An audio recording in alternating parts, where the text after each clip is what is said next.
y répondre. Je n'ai pas réponse à tout. Hein. De quel arrière-plan religieux était Dante?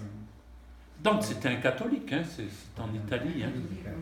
Oui, catholique. Catholique, oui. D'ailleurs, chez Dante, vous avez le paradis, le purgatoire et l'enfer, hein, dans la Divine Comédie. Donc là, on est Je suis au clair, mais en milieu vous catholique. l'avez peut-être. Est-ce que tu peux aussi faire le parallèle avec le témoignage de Jésus, avec Lazare et l'Autriche? Alors, voilà, non. Justement, Eric m'avait écrit un mail. Est-ce que tu vas parler de la parabole de Lazare et du mauvais riche? Alors je lui ai répondu non. Il m'avait aussi fait un second mail. Est-ce que tu vas parler de la descente aux enfers de Jésus? Alors de nouveau j'ai dit, mais Eric, la défense, parce que bon, vous savez qu'il y a beaucoup de choses autour de ça. Je dis, Eric, pour parler de la descente aux enfers de Jésus, il faudrait tout un séminaire et même toute une semaine d'enseignement. Tellement on n'y comprend rien. Tellement c'est compliqué. Alors, pourquoi je ne traite pas de Lazare et du mauvais riche? Parce que pour moi, ce n'est pas une expérience de mort imminente. Il n'y a pas retour.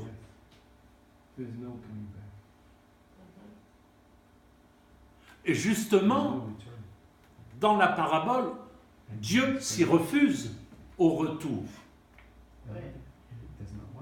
Quand le mauvais riche dit Seigneur, envoie Lazare pour avertir mes frères. Mais la réponse, c'est un non.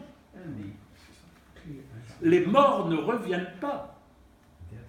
Dieu ne renvoie pas les morts pour parler aux vivants. Vous voyez ce qui gêne dans Alors, pour moi, c'est autre chose.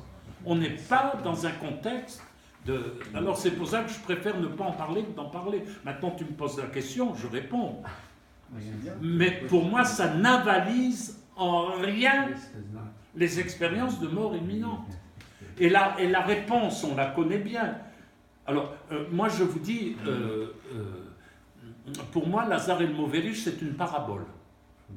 Bon, ça ne veut pas dire que la parabole ne décrit pas des choses réelles, comme toutes les paraboles. Mais pour moi, autant que je vois dans mon exégèse du texte, je ne vois pas que le Lazare et le mauvais riche, ce soit bon, c'est une parabole de Jésus, comme il en a donné autant. N'empêche que l'enseignement est vrai.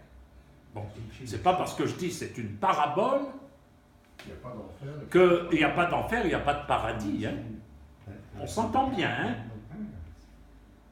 Parce que je sais aussi, mais là je fais une parenthèse, que les adventistes du 7e jour sont très gênés évidemment par cette parabole, puisque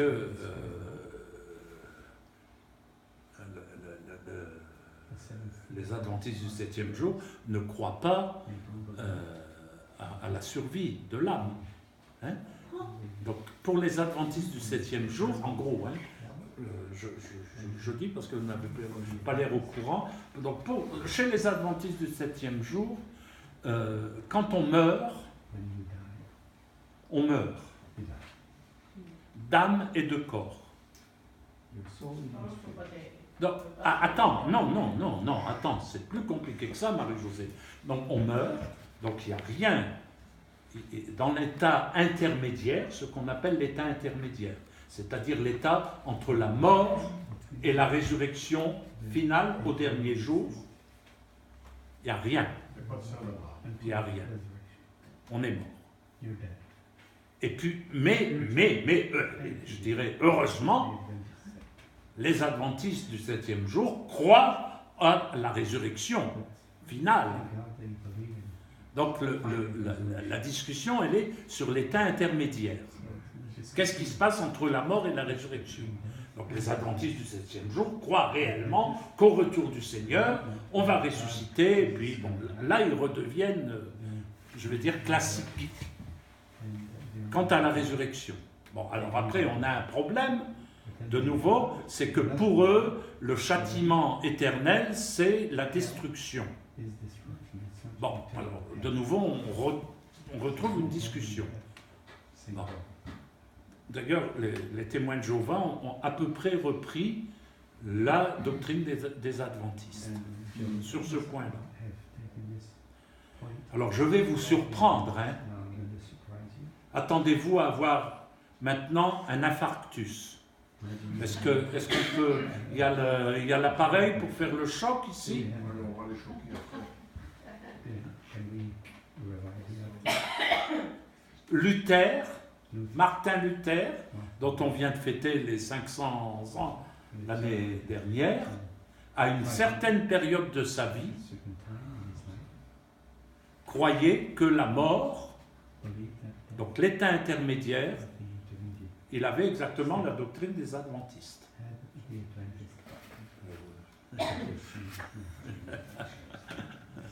Bon, alors moi, bon, mais pas après sur l'enfer, Luther croyait en enfer. Mais dans l'état intermédiaire, Luther a enseigné, une certaine période de sa vie, le sommeil de l'âme. Ça s'appelle comme ça, hein, la doctrine du sommeil de l'âme.